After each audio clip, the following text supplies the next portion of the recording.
why don't we all take a centering deep breath to think about what the stakes of healing and reparation and restoration, how essential and crucial and important it is, and our role in that, in healing ourselves and our communities.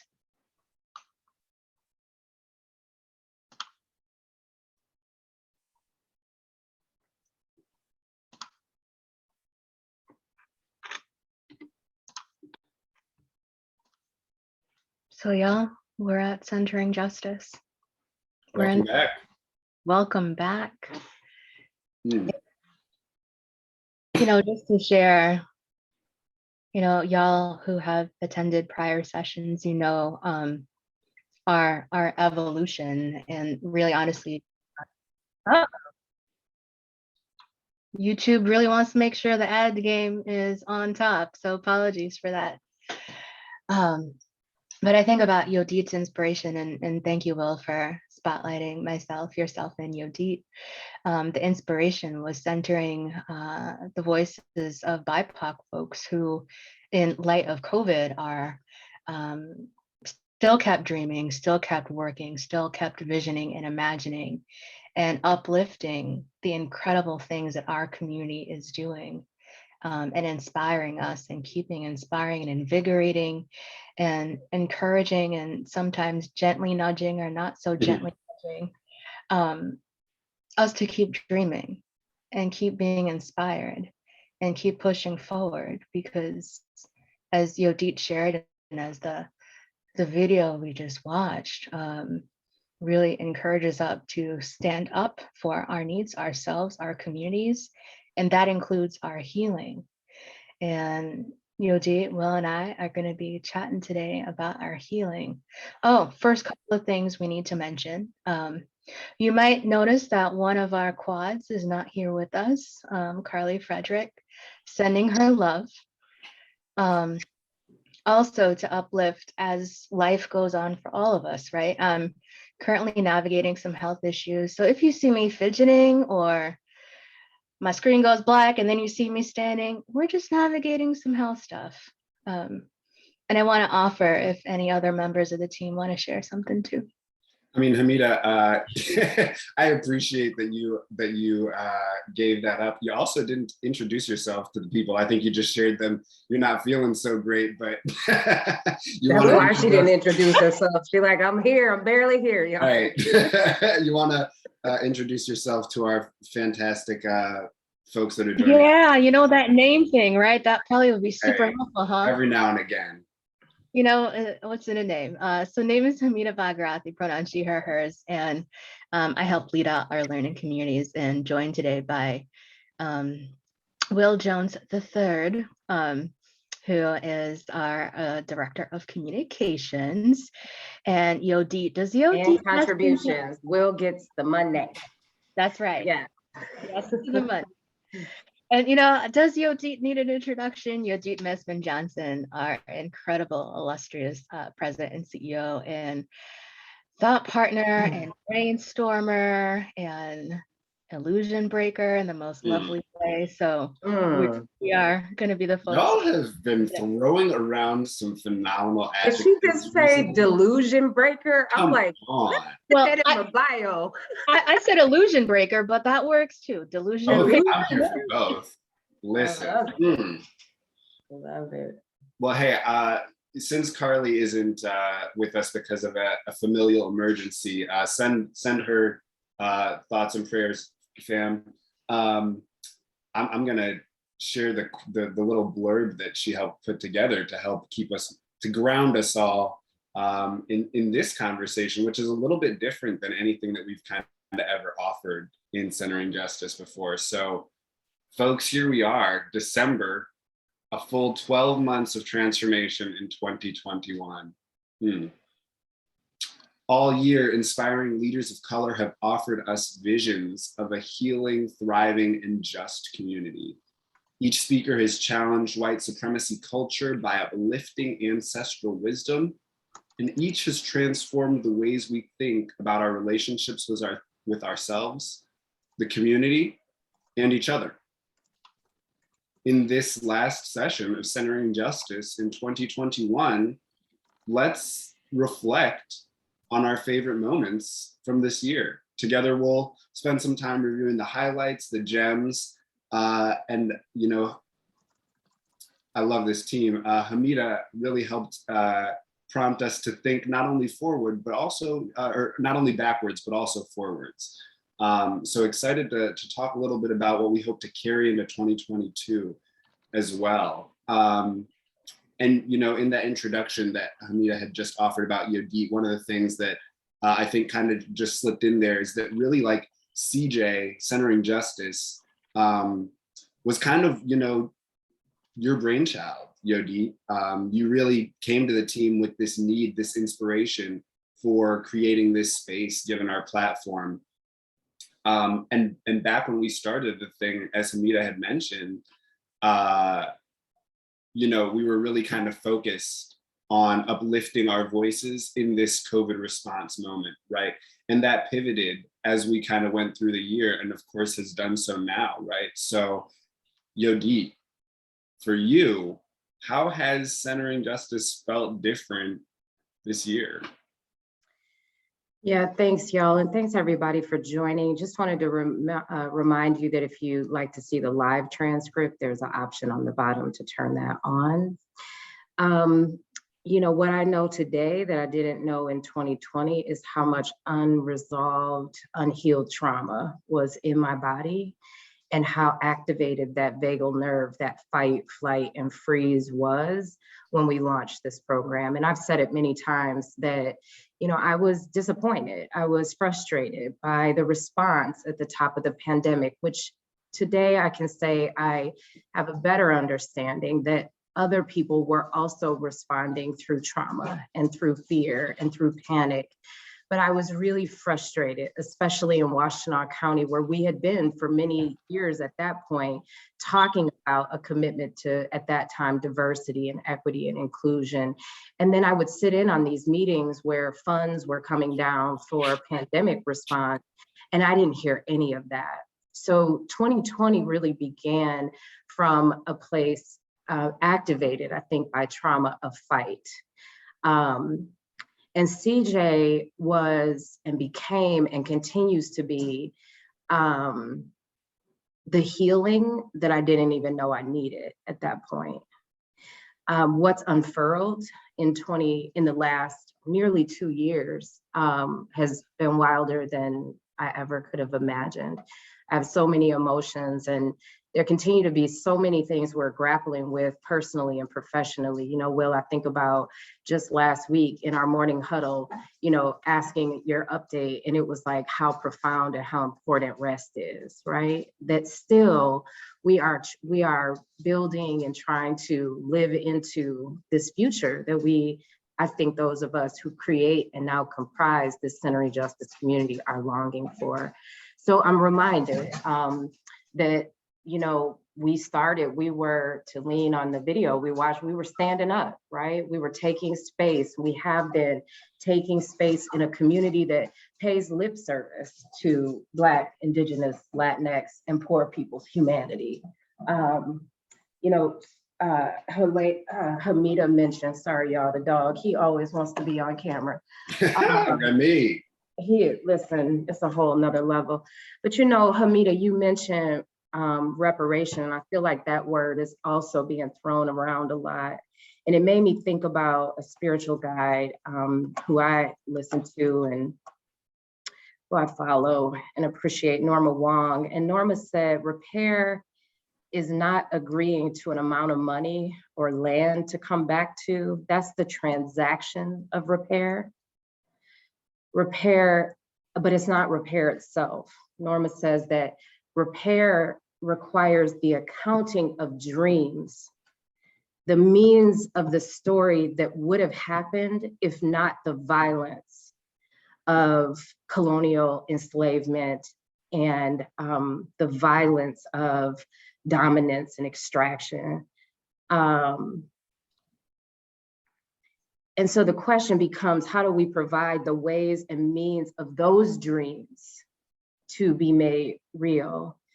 And And how do we, and in that way, I feel like centering justice has done that. And today we get to draw upon the process of repairing, healing, restoring, returning, that we need in order to build these new ways of being, in order to build the world we want. And so when there's a fissure, which there was in 2020, you have to rebuild the ways and means forward.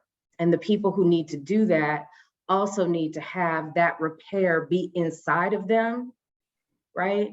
And be fruitful, even amid our pain and our loss. And so what I'm hopeful for is that when people have been wronged, when those of us who have been wronged or experienced the deplorable conditions, that in the process of repairing that we can bring back joy, and understand that no one else can do that for us, right? No amount of money or land will restore joy. That's an embodied practice. And that's the other thing, that the spirit of the repair that centering justice and our collective healing offers is the capacity to see beyond just the accounting, right? Just the, transaction, but to embark on the long road of healing that sometimes we get called into too quickly. And so this continues to be a place of catharsis, a place to honor my intuition, a place to know deeply that what I was longing for was already inside of me, and that what I need is in our collective care. I had been in this dominant white culture, specifically of Washtenaw County. I had been longing for the people we've met and heard from and learned from. And this program has helped me find my way. How about you, Will? What is centering justice meant for you? You've been with me on this journey from the start. Yeah, and it's been interesting because in the first year I was a little bit more in the mix and have been playing a backseat audience role a little bit more in the past year. So I really appreciate having the opportunity to kind of take a seat back, right, and really just kind of absorb all that's been shared. And one of the things that has really been important. Oh, wait a minute though. But then last month you were a guest. You, wow. Ryan Hinyard, Jermaine. Listen. So you went from background to center stage, brother, and rocked it with one of the largest audiences in the history of centering justice. Come on, give yourself your flowers, brother. Listen, give yourself your flowers. If I need to share those flowers. There's, the bouquet splits into thirds for sure. Because I see my man Ryan right there with it in the chat. He really held it down. And of course, Jay Hero, Jermaine Dickerson, another brother who just celebrated his 30th birthday. If we can give, so make sure y'all wish Jay a happy birthday. But yeah, I think like even thinking about that experience, right? I think one of the things that this platform has really done and has really been powerful for me in this year is kind of stepping away from like the data and the numbers, and really just regrounding in like our human experiences, right? Because I think often, if you are an outlier, you can get pushed to the sides, right? And that has a lot to do with the ways that we tell stories, which I'm very excited to revisit in this session, because reclaiming our narratives, our session from March has been on my mind since then. So I'm just gonna drop a couple more names for y'all. Leslie McGraw, Alex Thomas, come on. And of course, Orlando Bailey Jr. came through and really showed us what was what in that session. But just really thinking about, like if you are an outlier, if you are a little bit of outside of the mainstream, or what the mainstream would like you to believe is the archetype, right? You get missed. Your story doesn't have a space. And what I love about this platform is that we've given folks the time to just come up and share who they are and their experiences, and not ask them to be a representative of, I think at one point in the session I'm referring to, Leslie says, I'm constantly having to be a representative for the 400 years of people who came before me. And what I felt in my experience showing up as a presenter was that I could honor that as part of my truth, but it wasn't my whole truth, right? That you all allowed me to come here and share my story as a Black dandelion that grew up in a desert of whiteness, to share the story of a Black nerd, So all of that has been just an incredible, I think, a spin on this that we didn't necessarily know that we were bringing to fruition when we set this program out, right? I think, like, Hamida, speaking of shifting experiences, you were on our first Centering Justice panel when it was just a community conversation about COVID-19, right? Well, we knew we loved her, and look at that. Now she up in here running things. We knew we loved her. The director of our learning community is now running the show. How have things shifted for you? Yeah, thanks for that invitation, Will. I think about how with the first CJ, I think I was up in the sauce without knowing what the flavor was. And I think it was many sauces. It was COVID. It was what does work mean for me? What does me mean for me? What, right? I think about how meaningful that space was. And I think about my mindset, and I come from a higher ed background. So my first instinct was, we got to come up with some good statements and script it. And I remember that planning, and all that shit went out the window. When Will, you were talking about storytelling, I think about how liberatory that was. And that I didn't need to neatly craft something. I could be me and be present. And I so appreciated the ability for that space to really name the grief that we were experiencing. I just lost a loved one. And I also appreciated the way that in that space we were able to uplift some of the parts of our life that were lighter. And that makes me think about Alondra Bulger, and I'll share a little bit more later from our session of It's Okay to Not Be Okay. What that combination of grief, grace, and joy is, and how that all of that intertwines with each other, and holding that sort of like grief and grace and gratitude, all while all the things are happening, right?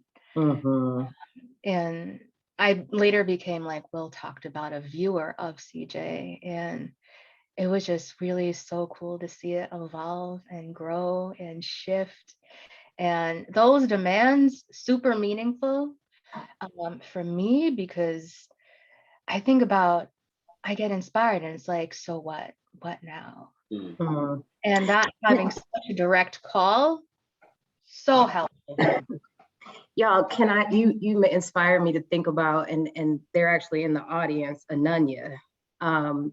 So I want to lift up the hood just a little bit, because when you said, you were thinking about the script, and then as the conversation unfurled, we have to give credit to Ananya, who loves stories and loves your story, somebody else's story. She had the capacity to create the container. I could see her face. If you go back to the repository on almost all of them, she's like this. Right? She got her hands on her, there she is, look at her with her hands on her. But Ananya taught us how to hone in on the story, right? And so in every CJ, we start by asking, what are the identities that you're bringing into the space? Because Ananya was really curious about, who are you besides your title or who the world says you are, right? Who are you besides your zone of excellence that, you get a check for? What's your zone of genius? And she just pushed us and pushed us and pushed us more, and took more leadership in helping us to ask those questions. And then, once people could bring their whole selves, which Will, we witnessed with you, right? It was, I didn't see Will, the, you know, contributions and communications director. I saw you in your humanity.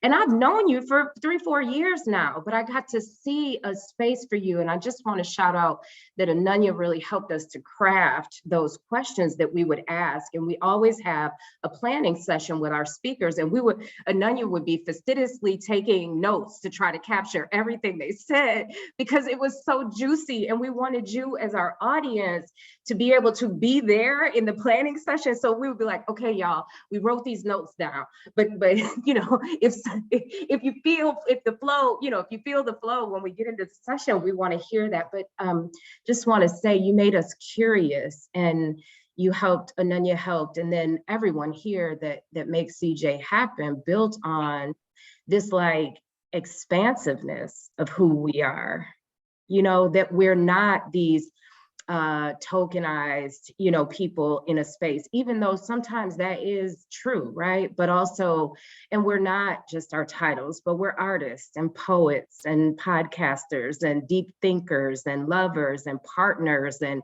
you know, activists and organizers. And we just learn so much about people. And when they entered the space, bringing those multiple identities, you just immediately, it like fills up the space, right? It filled up and just poured into all the corners of the conversation. It was juicy. I mean, speaking of all of that, because I know that we want to talk a little bit about some of these, you know, favorite moments, some of these gems, right? You know, in the session that I was feeling called to, which I've named a couple of times, reclaiming our narratives. At the beginning, you know, one of our speakers, Leslie McGraw, really acknowledges, you know, she's talking about these communities and identities that she brings into the space, right? And uplifts the, like her partial Irish ancestry, right? And how that identity is not one that she's like super keen on, right? And then there are other parts of her family that are. And I just think about what that means, right? When we have this space to name for ourselves what our identities are, what they mean to us in the context of these questions. We get to see, like you said, Yodi, you know, sides of us that we may not have seen with people that, you know, you may have known for years. We out in these Zoom streets telling all our business. Come on, look, and here for it too, right? Because the stories that we get from those places are so unique and so different from anything that we have been given before, right? So like some of the music that we listened to, all of the music that we kind of listened to as we were coming in, Yodit and I have this other project that I won't spend a whole bunch of time talking about here because that feels Black Dandelion. self-promotion. But we were talking about a movie that came out recently on Netflix called The Harder They Fall, right? And it's a Black Western written and produced by Black people, starring predominantly Black people. And even in like the music and what came out of that, we were just talking about like the ways that there's so many layers of experience, so many layers of identity that get shown there, that get told there, that we don't get when we're asked to show up in somebody else's space or asked to show up as just like the one thing, right? I mean, even the video that we watched at the beginning, Stand Up / Stand Rock, by Taboo, you know, who is a member. He has Indigenous and Latinx identities and is a member of the Black Eyed Peas. That's how, you know, most folks would probably know him. Like, what does it mean when we get the opportunity to see and hear the music and the production that comes from those folks, authentically from them, as opposed to what we're shared, right, through someone else's lens? And how much depth and power there is there, right? And the stories that we aren't necessarily told. otherwise. So that is like, I'm just feeling so grateful for that. And so grateful that, you know, the folks that have come into the space have been willing to share those parts of themselves, right? That are authentic and sometimes vulnerable, you know? One of my favorite sessions was Unbuilding Racism. I don't know if y'all remember, that had Lynette Lau, Uzi, Odama from the University of Michigan Museum of Modern Art, and then Lynette Lau of Invisible Engines. And Lynette, as many know, really. And Deanna. I think you said and Lynette Deanna twice. Van Buren. Did I say? Oh, Deanna. Thank you, Deanna Van Buren from Designing Justice, Designing Space. And you just, I want to just uplift that when OZ was getting started, and remember y'all that we're here, this was one of the rare CJs where we had people present. So OZ is the assistant global curator for the museum. And the museum itself had been on its own journey of anti-racism and was thinking about itself as this sort of white institution that had been complicit in historic narratives within arts, right? And OZ mentioned, she was talking about how personal narratives relate to our work. And I was like, yes, storytelling, right? So OZ started with their Nigerian roots, right? And then growing up in a chocolate city, which you hear me talk about all the time. And I know Ryan talked about that last month, what it meant to grow up in a city where your Blackness is affirmed everywhere, like in the space, in the people, et cetera.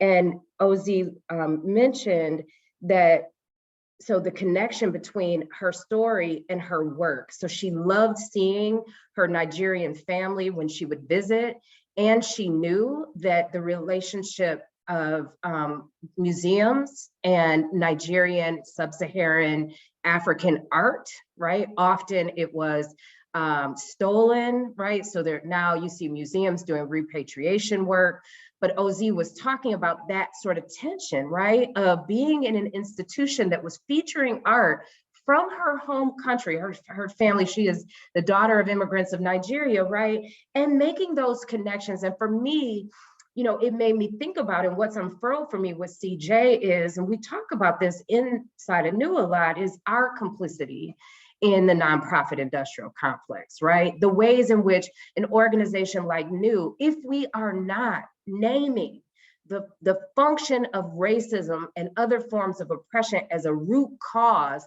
for why this sector even exists, if we are not talking about the ways in which an intermediary, an organization like New, which receives dollars, right, that are not going directly to community, and largely we receive those dollars because we are trusted, right? And so CJ, the fact that we pay our speakers, that we promote their businesses, that we, you know, are doing our best to uplift their voices and to decenter the institution. OZ said that it's the difference between the institution telling the stories and the community telling the stories, right? And that is what is healing for me when I wrestle with our entanglement in these systems, right? That what we have the capacity to do today is to use our positional power and privilege to amplify voices. And OZ really brought that home for me. There's something else juicy, but I want to give somebody else some time to speak if you would like. Well, I'm curious what you want to say, and I also want to. You invited Will or I to join in. I mean, Yodita, as you were sharing, it really brought me back to sort of the flattening of who we are as humans and our humanity that is required to adhere to white supremacy culture. And so much nuance and richness that is all of a sudden lost. And I think about how that contributes to alienation from each other. And I will posit that, especially for BIPOC folks, there is, when I've been in other spaces that were really dominated by white supremacy culture, there's the Hamida that they get. And then there's the Hamida that lives inside of me that is probably talking a shit about what's happening Come on. outside, but never will that see the light of day or be voiced, right? And I think about how crucial it is. Will, you were talking about storytelling, and alongside storytelling being that truth teller as well, right? And thinking about what it means to be in alignment with your truth. Mm. And for me, I mean, I think about where am I not aligned with my truth, and that's important data. And it's not only to say, kind of like look internally to say that, oh, I'm hiding my truth, but to think about what is that space affording me, and think about it externally, and what is that space a container for? Like what acceptance or openness or freedom is within that space. And when I think about CJ, and I think about some of the complicated conversations, but necessary conversations we're having at New, I think about how that is towards our humanity, that is towards our complications as people, and that bucks against the white supremacist culture notion of perfection, and that we all have the same idea of perfection, as well as it's going to show up in the same way. And I think about why one question I think about, and I'll share a quotation later, is I've been reading Don Miguel Ruiz, and one thing he surfaces is that what would it mean to dream of the possibility that as we are, with all of what we identify as flaws, what would it mean to dream that we're already perfect? That's a beautiful. That is okay. I was gonna show this one clip. But now I feel like I have to show another clip because I think that our man Orlando Bailey came in with the words exactly what you were talking about here, Hamida. Let me just refresh y'all a moment ago, right? Ooh, that's too fast. My apologies. And can you hear that? No, it looks like you can't. Let me try that again. My apologies, folks. Look, see, we just You ain't gotta say sorry. We're rebuffing perfectionism. Take your time. hey, come on. Take your time. And we are rocking with the technical challenges as always. You'd think that a year and some change into this, I have it under control, and I still don't. So that's my truth. Here we go. Orlando. And not always being Oh, I'm sorry. Let me give you a couple seconds. So vividly as if you are there, like you can see it, you can live it. My grandmother being one of the most skilled, and not always being the most eloquent, not always conjugating that verb correctly, speaking with our Black dialect, traditionally, a way of interacting and speaking that's not always palatable for white digestion.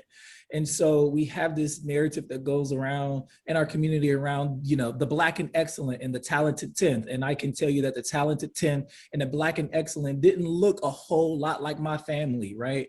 But my family is excellent and my family is talented. And I wanted to legitimize that voice, which is also the voice of so many Detroiters, right? Legitimize those stories while also leaving people with their dignity and pride. I'm not going to let folks embarrass themselves when they talk to me. I work for Bridge Detroit. We are a journalism and engagement. So that right there was a whole word for me. And when I was listening to it again, there's just something there about rebuffing, just saying, right? Yeah, my family doesn't talk like anything like that. And they're still excellent and talented, which is something that we have known about ourselves for decades, right? I mean, I think that I see some of the folks who identify as white nodding their heads because I know at some point in time in their histories, right, their ancestors, immigrants, and many folks who may have been, lower socioeconomic status, right? We've been told that if we don't act or behave a certain way, that we're not of a certain standard. And yet, one of the things that this series has done so well is recouch that, like, our resilience, our growth, our excellence is the product of people who have come, you know, generations before us, and they will be the products we leave for generations going forward. And it may not look the way that the dominant culture wants or expects it to look right now, right? And that is something that's so beautiful, again, about like this moment and having platforms like this. There's a book called Black Leopard, Red Wolf by a gentleman named Marlon James, who I believe is of Jamaican and African descent. And it was a book that is, I think it won, you know, some awards when it came out a couple of years ago. There are people in the audience who do book things. I don't know if Truly's here. She could probably tell us. Shout out to Truly Render, whose family owns Book Suite up in North Ann Arbor. But the book is, you know, a fantasy type of novel that is couched in African lore. And it takes place in this, you know, African, thank you, Ryan. See, my boys got me. You know, takes place in like the African continent. And it is written in a way that would make English professors from Oxford, Cambridge, Princeton, Harvard, all those places roll over and die because of the way that the syntax is structured, the way that the dialogue is structured, right? And yet it's an incredible story, unlike anything that I've ever read before, right? And so we get these opportunities now when we're given these platforms to just be, right? To tell stories, to share in ways that we've never seen before. And it sparks so much inspiration, sparks so much creativity for those of us who have never fit into the box of what the dominant culture wanted us to be, right? Just being able to step out and be that, yeah, is transformational. You bring up a few things. Yeah, wow. You bring up a few kind of related things. When Hamida was talking about white supremacy, I think that's another thing that's evolved since CJ started, is the beautiful work of Tima Okun and Kenneth Jones, who for many of us gave us the language of the water we've been swimming in, right? When I first saw that body of work, whitesupremacyculture.info, when I first saw it, I was like, damn, this is what I've been saying. It's just somebody wrote it down, right? That and the interconnections between the allure, you know, white supremacy is a project, right? A project of colonization, a project of dominance. And yet so often, y'all have heard me say this before, we treating the fish when the water is sick, right? But water is slick, like fish don't know they're wet, right? So you don't know necessarily what you're in. And yet when we got that language, initially it was a very extrinsic experience, like, oh yeah, I see where perfectionism lives here and there in organizations. What the sharing of our speakers has done in this space, and one of my fears I would hold, Will, as you know, and Hamida knows this too, we always thought about who was in the audience. We wanted to be really mindful of the white gaze. But what thinking about the project of white supremacy has done for me, and what the unfurling, y'all remember when I quoted Paulo Freire and the pedagogy of the oppressed, and this idea that it would be from the hands of the oppressed that we would learn the way forward, right? So that white folks who are here we're not here to teach you. You're here to heal the embodiment of white supremacy as well, right? And because we have mastery of navigating these systems, we are best equipped to provide the way forward, right? But we're not here to, you know, for trauma porn, right? We're not here for, and so the other ways in which I can connect this project of white supremacy that ties to, and I want to ask you, Will, if you'll show this clip. when OZ is talking about, I chatted it to you. If you could go to about 24:12, let's look at it and then we'll talk about it in just a sec. And it's maybe a couple of minutes. And the title is called. You were good. You got to get played. Could y'all hear the sound? I heard it. Yep. Okay. Called 1858, Egbert Gillis Handy in the Arms of Sarah, an Enslaved Woman, given to Mary Jane Purnell as a wedding gift by her father. Sarah raised all of Dr. Handy's 10 children, of whom Egbert Gillis was number 7. And Sarah remained a beloved member of the family until her marriage late in life. So back in 2019, Emory University's Woodruff Library had a show called Portraits of Nannies. And the show looked at the portraits of caregivers of African-American women and girls posed with white children of their employers. When the curator, Kimberly Wallace Sanders, reflected on the exhibition, she stated, "It is impossible to look at these portraits today without wondering what went on in the minds of the African-American women and girls who were asked to sit perfectly still while lighting and props were arranged for portraits not made for them, but for the white children they held. At time when these portraits were taken, we did not know the names, and we didn't know anything about their lives outside of their labor. If these women were so important enough to be photographed or included in these photos, why don't we know who they are?" So this is a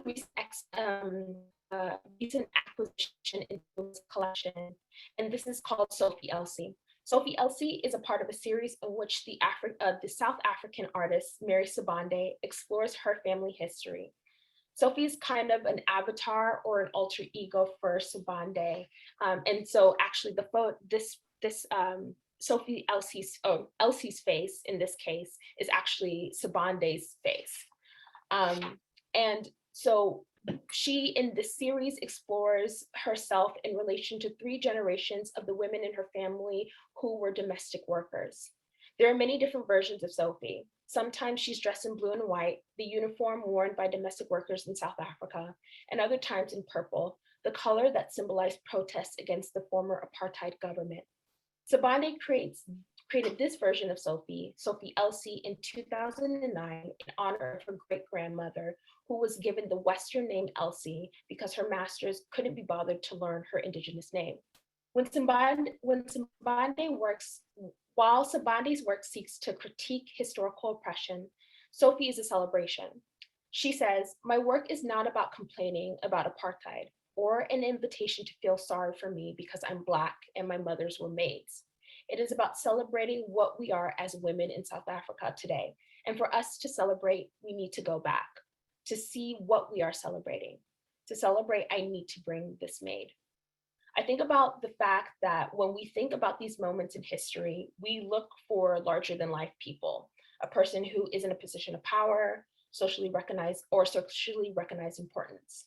But the question is, what do we lose when we focus solely on these people and not the stories of folks who labored and resisted in large and small ways? We lose history and stories. Right, I'm connecting that with Orlando, right? And also OZ will go on to say that Sidibe says, "My family, the women who were domestics, were worthy, they were everyday women worthy of recognition, and they were those who labored quietly."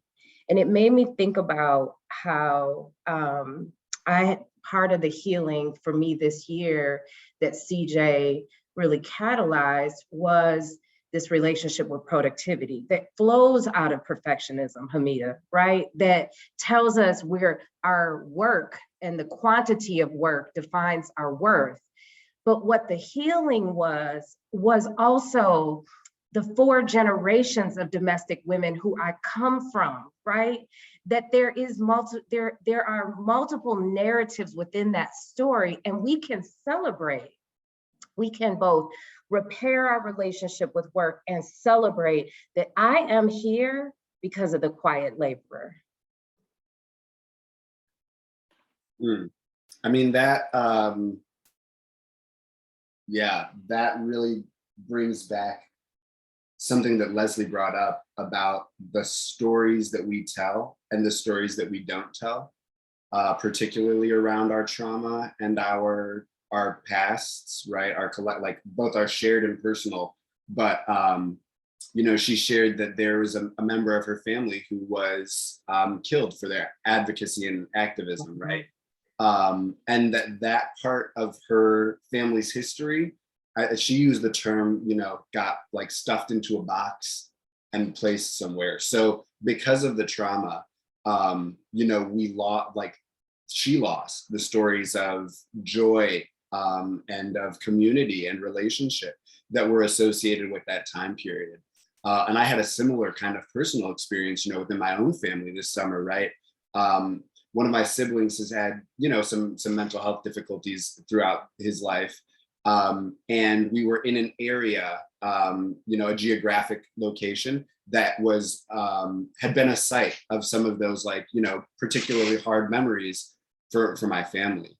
And when my parents were kind of trying to shy away from it, right, because of the hurt that was there for them still, my brother kind of reminded us that for him, who had lived through that experience, there was still so much joy that he had experienced, so much community that he had gained while he was in that difficult place and space.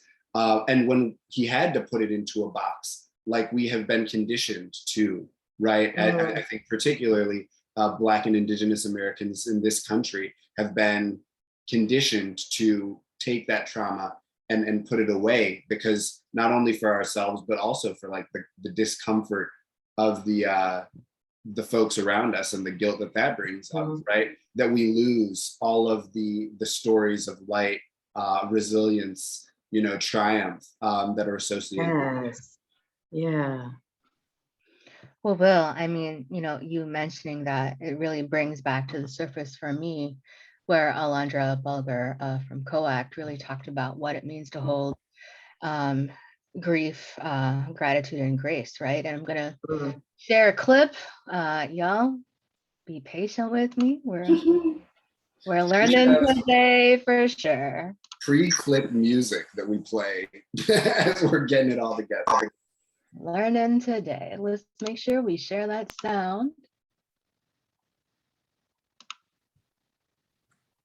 I think for me, you know, coming into 2021, I was trying to process 2020, as I'm sure many of us have tried to put words to what we've experienced. And I kind of landed in along this theme around gratitude, grace, and grief, right? And so thinking about, like, for me, like, I'm an optimist. I am, you know, some people might say it may teeter on toxic positivity, I don't know. But I'm an optimist. And so, like, being able to be okay with being sad, being able to be okay with grief, and being able to, like, own that I have a positive vision for the future, right? Like, those being those things simultaneously. I think for me, So I'll offer that, hearing Alondra talk about that, I think about what it means to exist in multiple emotional, physical, and time spaces, right? And I dig her optimism. I try to channel some of it. But Will, when you were talking about balancing all of the multiplicity of our varied human experiences, you know, I think at any given moment, before COVID, for many of us, just life is being able to find that balance and acknowledge and have self-acknowledgement of the multiple experiences on multiple dimensions that we're holding. Which is a really, it's kind of like an interesting, you know, one of the things I'm kind of constantly doing, just in my own mind, right, is making the connections between what I'm seeing in, like, individual or personal interactions, and then like these larger things that I'm seeing happening in like the culture. And it's a really interesting space, right? Because we often don't like to stay in like the negative. We don't like to, be in that like down or sad place. And yet it's what, speaking as a Black creative, a Black man who's a creative, because I think that maybe is, I feel like that's what I'm being asked for more and more, is for the trauma. Like people want the grief, people want, and I think it was Vince Staples, who was a rapper, and I apologize, Vince, if it wasn't you, and this is a quote that belongs to someone else. But at one point in an interview, he was saying something along the lines of like, yeah, we traffic in our trauma, hip hop, the stories that are told in hip hop in particular, amongst Black men, and kind of the archetypes that are reinforced are ones that are grounded in that trauma. And I mean, even someone like Jay-Z, who his debut album came out in 1996 and he's still making music, is constantly coming back to his roots growing up in Brooklyn, right? And that experience when Brooklyn like wasn't gentrified, right? So it's an interesting space that we're being asked to maneuver through, and I'm so grateful to Ryan and Jermaine, for our time to share together, because again, what this platform has become and what it's kind of symbolized for me is an opportunity to kind of break out of those kind of archetypes or stereotypes, if you will, for like what we are supposed to be, what Black men are supposed to be, and to have the opportunities to just like come up and to share authentically and have that received, right, in community is a different thing. Because y'all folks that are I don't know, the folks that participate and watch these sessions, y'all are very active in the chat, but I don't think you realize how affirming you are, right? There's not very often like a challenge or a disagreement with somebody's kind of, experience, which is, not always how people are in relationship these days, right? Especially not over virtual platforms. So that's one of the things that's just like feeling so prescient to me right now, is the way that not only like we have provided this space for like, New has provided this space for leaders of color, but also the ways the community has showed up and been in and has received those. Yeah, Lori Saginaw, our beloved Lori. Hi, Lori. I think teed up where I was hoping to take us. And I think it builds on what the two of you were saying and what Alondra was saying, this idea of multiple truths. And later in the session on unbuilding racism, we get to meet and hear from Lynette Lau. I think I can do this on my own, Will. Tell me if I jack it up. I jacked it up. See? You're just not trying to let me be great. Let's see if this works. Can you see my video now? Yeah. Okay. And then I got to navigate to, y'all saw me watching The Harder They Fall. That's so good. Okay. I'm going to try to get to right here. That allow to. Thank you. I want to start by taking a look at this quote with you. It's a quote that I have loved the first part of this, this idea of my delicious dilemma is language. And I'm really drawn to the idea of that struggle is important, that there's like love combined with struggle results in the best inventions. And so poet Wanda Coleman put this so beautifully. This really sums up and puts in context that I haven't had before everything that I care about with my work.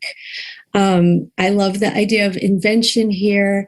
And this term, the fiction of history, is so important. This idea that, it's only through our imaginations that we can understand history. History is not facts, right? And then it all results in the shaping of us, of me, right? So in thinking about the theme of this being space, place, and belonging, on the surface, I realized that underneath my surface appreciation of and love of the word belonging, I had a little bit of unease.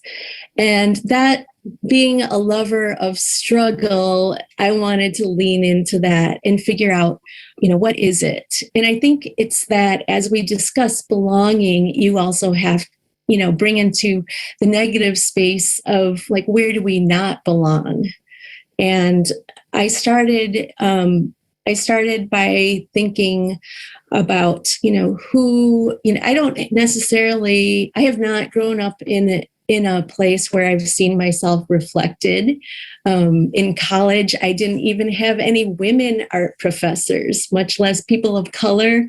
In just many, many ways, I just have an empty expanse in terms of seeing myself in the world. So I wanted to look at who do I literally belong to, which starts with my ancestors. Okay, I want you to take a look at this picture. Yo, can you hit that little full screen button at the bottom of your video? Yeah. This is Harlem. Oh, we didn't do nothing. It didn't work. Nope. It's still little. Yeah. Oh, damn. All right, let's let Lynette talk. Hold on. This is a school photo of my great uncle Johnny. And if you can spot him, he's the Asian kid in the front row. This is at PS 89 in Harlem in 1924. The video and the audio aren't syncing up. Okay, I'm going to pause. Essentially, this is, can you hear me though? Yeah. Okay, let me just stop sharing that. I'm over here trying to be fancy with two screens and yeah. Flew too close to the sun. That's it. She goes on to talk about, and I think it's really important, that the space where her grandfather felt belonging and who she comes from, right? So that's him in Harlem, early 1900s, in essentially grade school, middle school. And then, she's raised in Livonia and Canton, and then comes to Ypsilanti, where fewer than 3% of the population in Washtenaw County, reported population, is Asian, right? So Lynette, almost in every place that she lived and occupied for the majority of her life, doesn't see anyone that looks like her. And the family, when we talk about sort of storing things away, as is often the case for many immigrants that come in this country, my father included, there is a lure of assimilation and to participate in the systems. And so what I thought was really powerful here, this delicious dilemma of language, right? This kind of overuse and toxic positivity around belonging, right? I was filling out, Washtenaw County has this equity survey, and they asked, is Washtenaw County welcoming and equitable? And I was like, you can't ask that question. That's a double barrel question. You can't, welcoming to who, right? And welcoming and equity are two very different things, right? Two very different things. So I wanted to lift up this tension and Lynette's courage to name what is true. And also the subtlety in the image that she shows that uplifts Black and Brown and Black and Asian solidarity. And Lynette says that the word Asian doesn't even come about until it fits a political agenda, right? So again, this sort of luring in and then like acquiesce and, you know, go like, you're welcome, you belong here, now get in and make it happen. And so Lynette, I'll finish with it while we're talking about kind of the messiness of trauma, healing, joy, right? That Lynette talks about the writing. She belonged to the Untold Stories of Liberation and Love Poetry Collective. And it became a space where Lynette could find agency, right? Could untangle some of those stories and could use poetry and the joy she invokes in poetry on her own journey of healing. And as a sister in the Untold Stories collective, shout out to Des, I think Desiree is on with us, but also, you know, Julie Quiros brought just another level of joy-making spaces for women of color here that had not existed. I really appreciated Lynette giving us a permission to struggle within our identities, right? To struggle within these words, which to your point, Will, and what I think you and Ryan and Jay Hero did for us that just has not left my soul last session was to out loud help us to understand how this toxic mass box of masculinity, particularly the one that this world and this country try to box Black men into, y'all are kicking down those walls, but you named it, you gave it voice. And you talk about being a blurred, or you talk about growing up in white spaces. And that is healing work, right? And I believe, to your point about Jay-Z and other artists, that part of how trauma works when it's left in the body and unresolved is it's on a loop, right? It's on a loop. And so this continued space to heal for all of us, it's just been so profound, so profound. I find myself constantly peeling back new layers. Well, Yodit, I mean, you really make me think about, I mean, so many things. So I'm gonna try to make this short. We're all learning together. I think about the notion of intergenerational trauma, coupled with the notion of intergenerational intuition or knowing, and knowing that our ancestors have had the knowledge. And we hold that in us too, right? And when you were talking, I think about how that quieting or silencing of who we are or who we hold, or holding space for multiple truths, how hard that can be. And also being different in different places and spaces. And, you know, Lori, I so appreciate you surfacing what it means for the immigrant experience, kind of that real quietness that we might struggle with within ourselves. I'm thinking about struggle. And, you know, what comes to mind is Camille Jones, who is a therapist, who, D's smiling, she already know what I'm going to talk about, right? She's a therapist, and who, you know, was hearkening back to some of that. How do we do some of that excavation to find us at our cores inside ourselves, right? And I'm not going to say what she says, because she says it so much better. Please say it. Let her say it. I am going to share that clip from It's Okay to Be Okay. So what Hamida is referring to, a line that she reminded me in the chat that I said, if I'm not feeling it, I ain't fucking with it.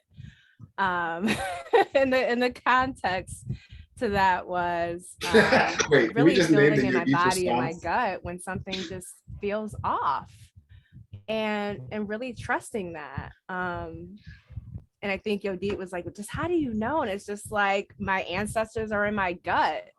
And I don't question that. I'm sorry, I just saw something in the chat. It is really hard for me to navigate chat and having a conversation. That made me giggle. But I've been realizing that if I just sit with and notice, my ancestors are always with me. They are giving me insight. They're giving me answers to all of these big questions. And the matter is, do I listen or not? Most days I don't. I'm getting better at that though. And I think that's the white supremacy culture that's like, no, like you need to get back to work, you need to be busy, you need to help all the people, you need to take this opportunity, it's going to look good on your resume. When the ancestors are like, it'll be all right, and I'm like, but no, I have to I have to do that. And I realize if I just kind of sit with, then my answer will come to me. And sometimes I'm still taking the opportunities, for example, or other times I'm just like, I can't, I'll respectfully decline and say no. But yeah. I'm sorry for interrupting your clip there, Hamida. I just could not handle that Yodit's response to what, like, literally, you did the same thing as the video you when Camille said that. So anybody who's, just go back and rewatch that session for that little Easter egg right there, because that was hilarious. But man, wow. our speakers taught us that our ancestors are in our gut, right? That intuition that you could live. Centering justice was nothing more than intuition for me. It wasn't. It was just like, we need, we should create a space where BIPOC leaders can,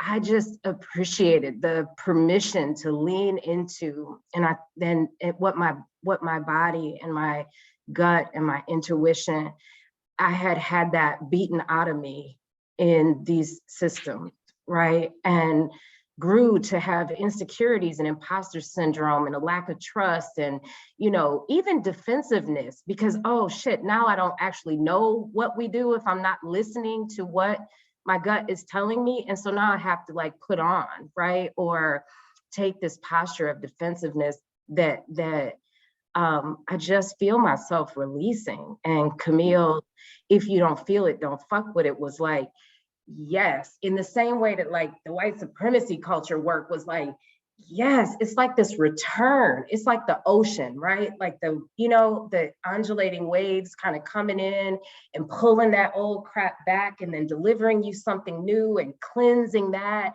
and then bringing something new. It just happened over and over and over in each session. And that one in particular, just to hear even in therapy, there's so much cognitive therapy, right? You got to go in there and fix yourself. And Camille was like, no, you can go in your body. You have, right, what you need to heal and to repair. And I thought, that is liberatory. That's a game changer, right? That also means we don't have to wait on Superman to come save our babies. We don't have to wait on white, racist folks to figure out, that we don't have to argue about CRT. We don't have to play games about the world. We can do it. And the blueprint, we're not uplifting this, but I cannot stop saying what Kat Ramos, who was with us, told us, that the pre-colonial blueprint is within us. And every speaker in Centering Justice revealed that for us, every one of them. Yeah. Every single one of them, including Deanna Van Buren, who had a different blueprint. But let me step back. Any thoughts from you all before we share a little bit more from Deanna? How are we doing on time? Well, we're just about to say, we need to get some other voices in here and pivot, because we are close to when Charo just spoke up. Hey, Charo. Hi. I had to put the ocean back there. Woo! I also want to point out that sometimes we ignore the voices and we succumb to the pressure of saying yes to this or that. Yes, and it's totally okay when the voice insists that you listen to it and change your mind. Miss G, it's okay. My original decision was not good for me. I have to bow out. It's okay to do that. You better say it. Don't speak a word. Let that sit for a minute.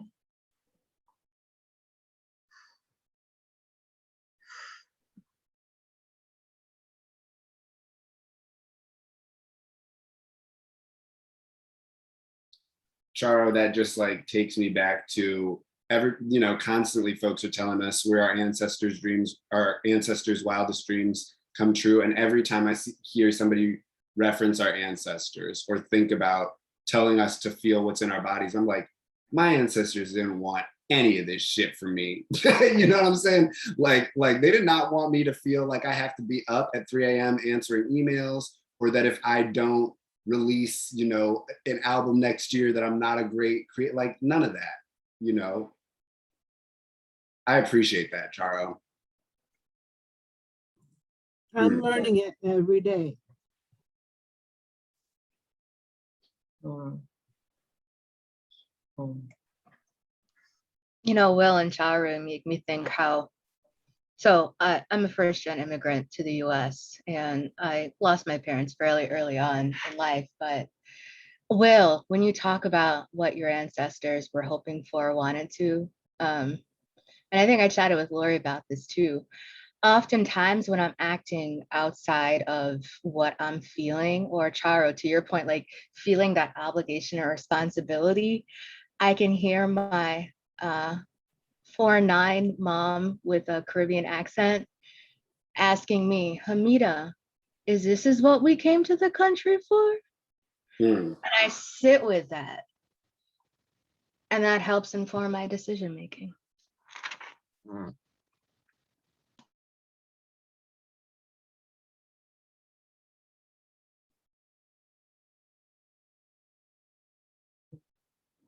That was another whole word right there, Hamida.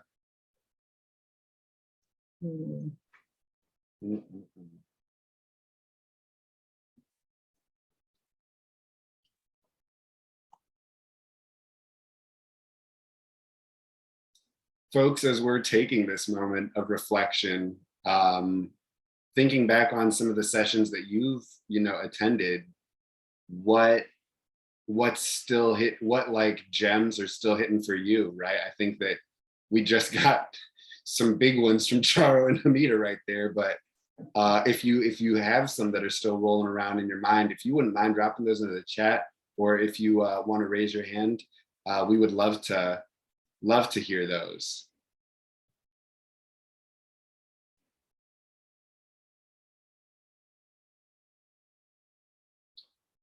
I don't know if everybody saw, but our colleague Judy wrote, her indigenous ancestors, her native ancestors asked her, is this what we fought and died for?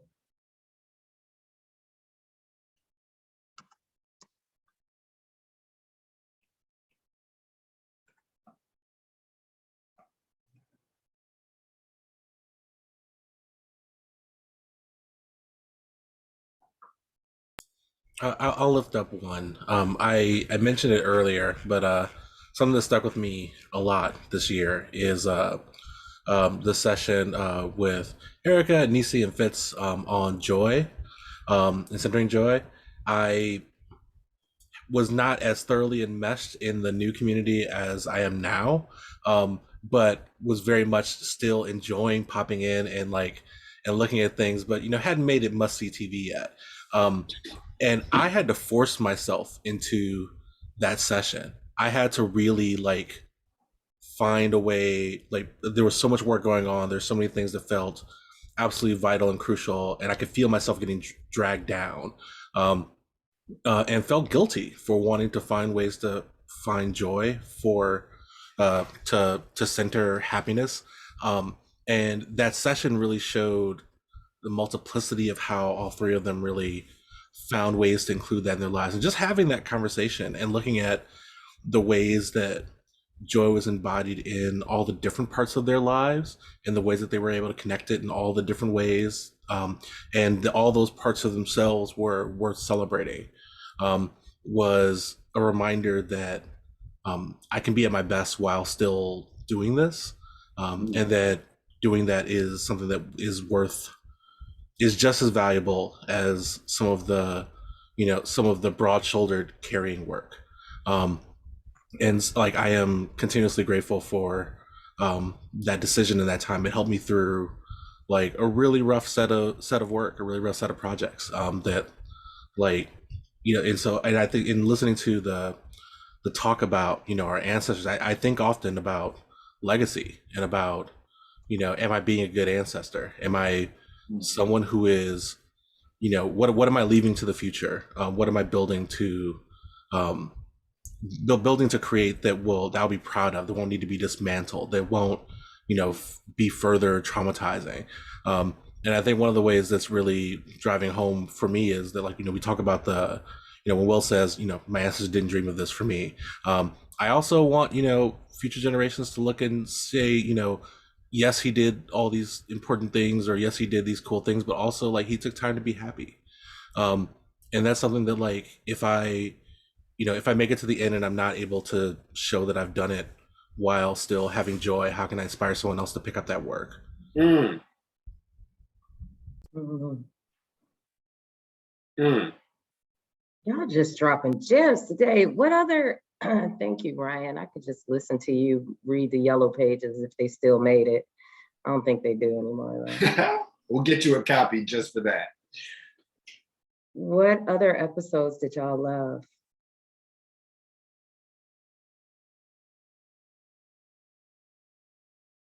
And we facilitators, we'll start calling names.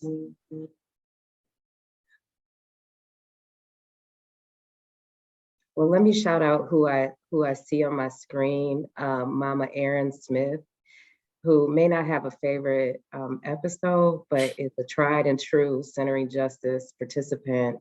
And every month sends one of us the most loving and beautiful cards, just affirming us and inspiring us and galvanizing, standing behind us. I see you and I appreciate you and thank you so much. Sometimes those notes are the only card I've gotten in 22 years since the pineapple. Wow. And you draw in them and put hearts and love and all these great messages. And thank you, Erin, and thank you for being here and listening. What else, y'all?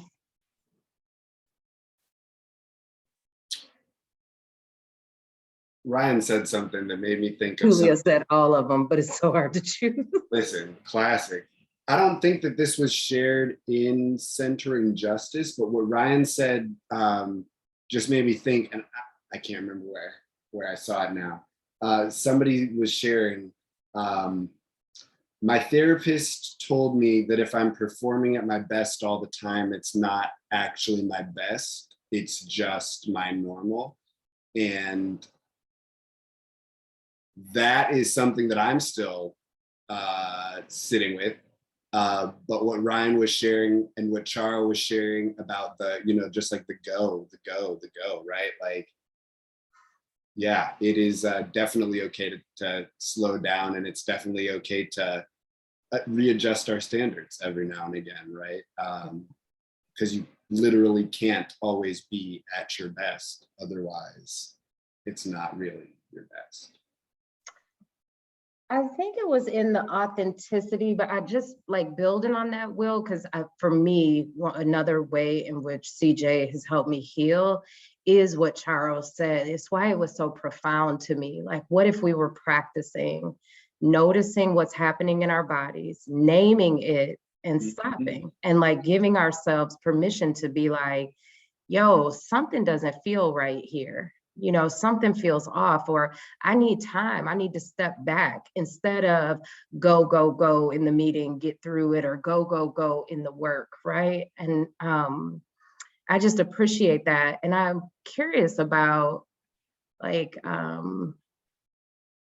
Chris offered something, but I was sort of curious. At the end of each Centering Justice, we asked for these invitations and from our speakers, and we ask about their demands and wondering, like, I think we've heard a lot of folks' acceptance of those invitations, and wondering if others might like, oh yeah, I heard that, it resonated. And here's how it might have changed the way I think, the way I behave, the way I act.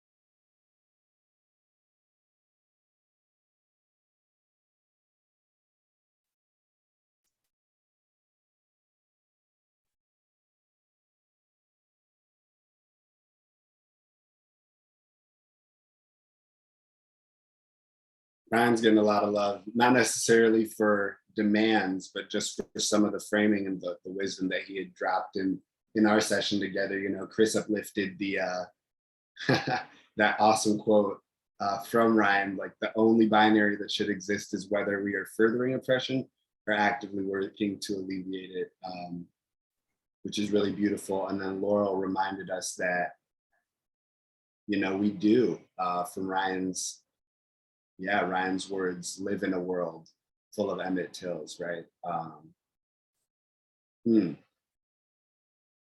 Much appreciation. Can we listen to a song before we wrap up?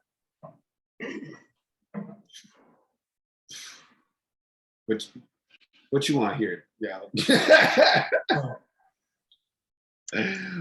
I feel like I keep playing that Moo Fresh outro for everybody, but it just gives me so much love. So I kind of feel like I'm on repeat a bit too much.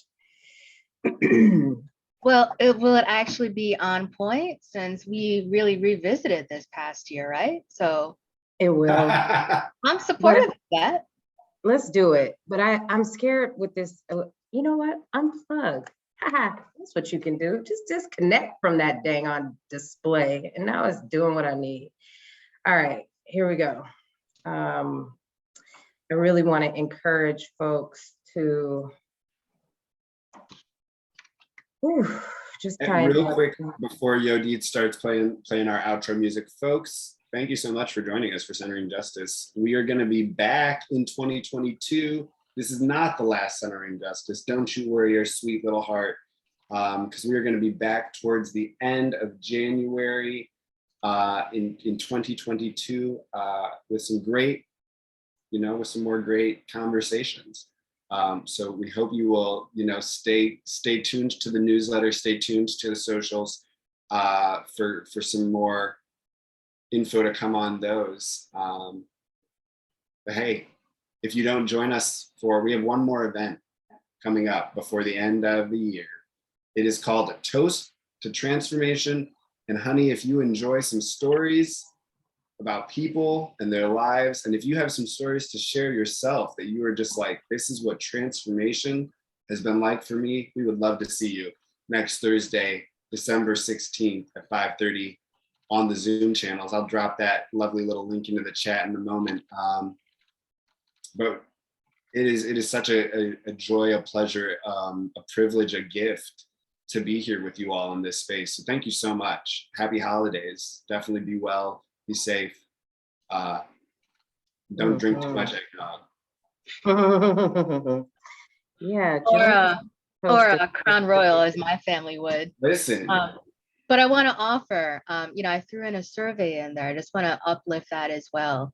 Will, Yodit and I, we spent some time going back in time, sharing clips, and we want to know how that landed for you, and we want to know how this felt. And we're open to doing this more, doing this differently. But this is the part for co-creation, right? Where we get to hear from you what you dug and what you want us to keep doing and what you're like, please stop now. So please, again, please complete this survey and let us know. Thank you so much.